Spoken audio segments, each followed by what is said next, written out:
Welcome to the AIM Insight e-training series presented by AIM Sports, providing support and training of your AIM Sports products when and where you want it. This module is creating a new track in AIM Sports GPS Manager software.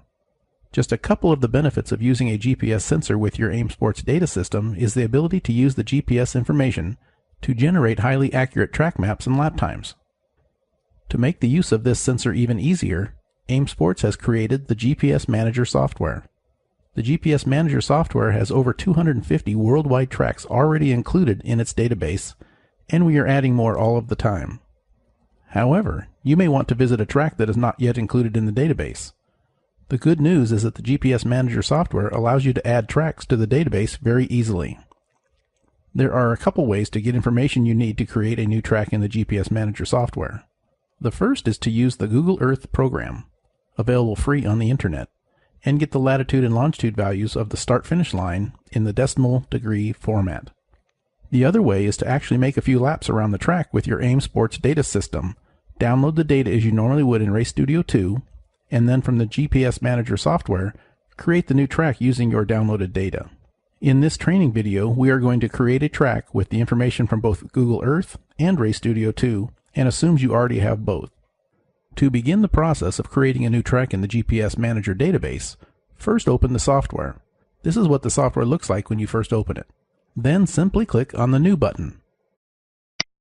This will open this New Track Data window. The first thing we need to do is type in the name that you want to call your new track. In this case, we will call this new track Grass Valley, and type it into the track box.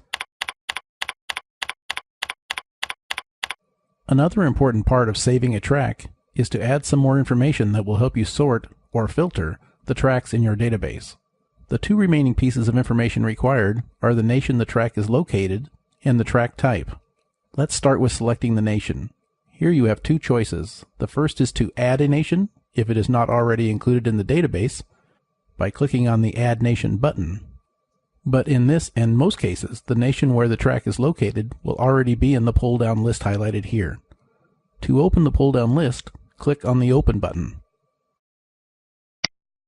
This list will open, and in our case, the US is already listed. To select the US value, just click on it. The last important item we should do in the New Track Data dialog box is to select the track type. Again, we can add a new track type by clicking on the Add Track Type button, just like before, but most track types are already in the pull-down list. To open the pull-down list, click on the Open button. The track type list will open, and in this case, Grass Valley is an auto road course. To select the auto road course value, just click on it.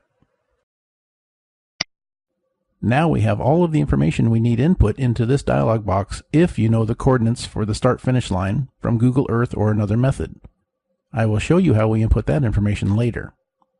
If you have some AIM Sports GPS data from laps already ran on the track, we can load that track shape information right here in this dialog box, and we can do this now or we can do this later if we gather this information after the track is saved. In this case, we do already have the data. To start the process of loading the track data, we just need to click on the Load Track Shape button. After pressing the Load Track Shape button, this window opens and allows you to browse to the track shape file. These may have a GPK, KML, or KMB extension, with the most common being the GPK file that is generated with each test you run with an AIM Sports GPS sensor connected to your data system. This GPK file will be in the location where you have stored the test when you downloaded the files. In this case, I have stored the data download in the AIM Sport Race Studio 2 Data 2010 Grass Valley folder. So we need to navigate to that folder, and we will start by clicking on the Up One Level button.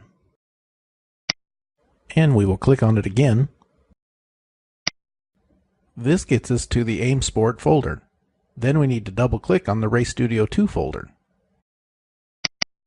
Then double-click on the Data folder.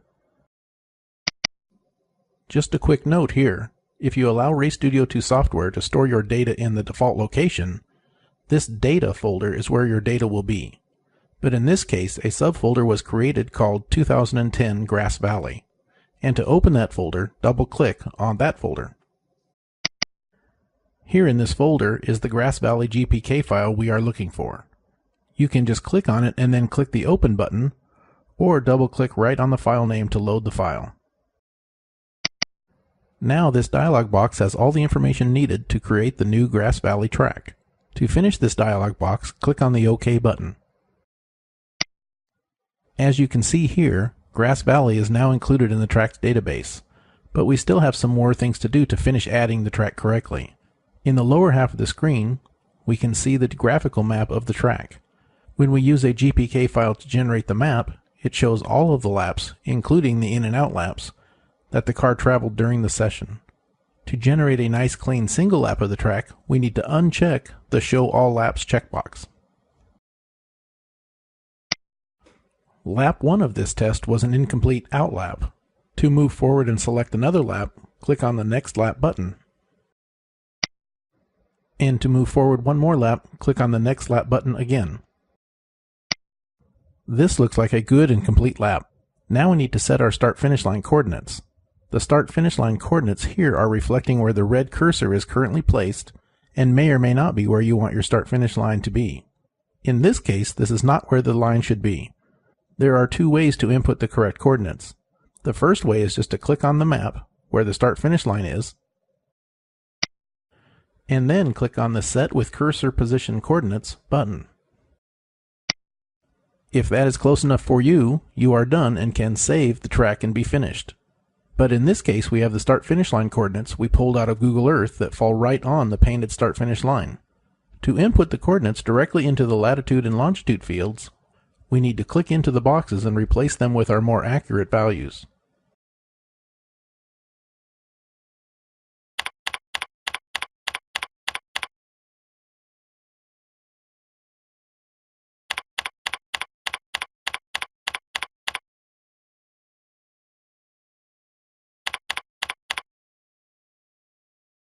If you ever want to include the map of the track in your SmartyCam overlay, this is where you would generate that map.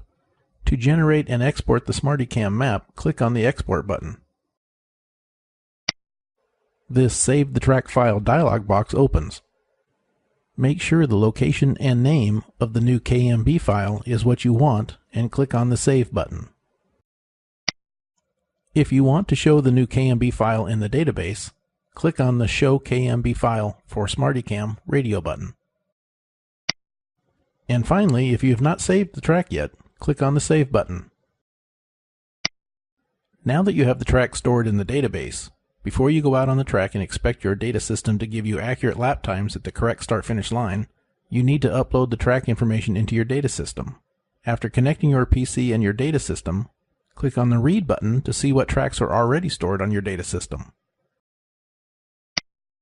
In this case, just one track, the Daytona Oval, is stored. To add a track, first we need to select the track or tracks we want to add to our data system. In this case, we are going to select just our new Grass Valley track by selecting the Grass Valley track checkbox. Once we have the Grass Valley track checked, click on the Send to GPS button to upload the track information into the data system. When the transfer of data is completed, this dialog box appears showing that the data was transmitted to the GPS. Click on the OK button. That completes creating a new track with good start-finish line coordinates, creating a map for your SmartyCam overlay, and transmitting the new track to your data system so you are ready to go out on the track. For more AIM Insight eTraining content and information about upcoming on-site training seminars, visit www.aimsports.com/support, your source for support and training of AIM Sports products when and where you want it.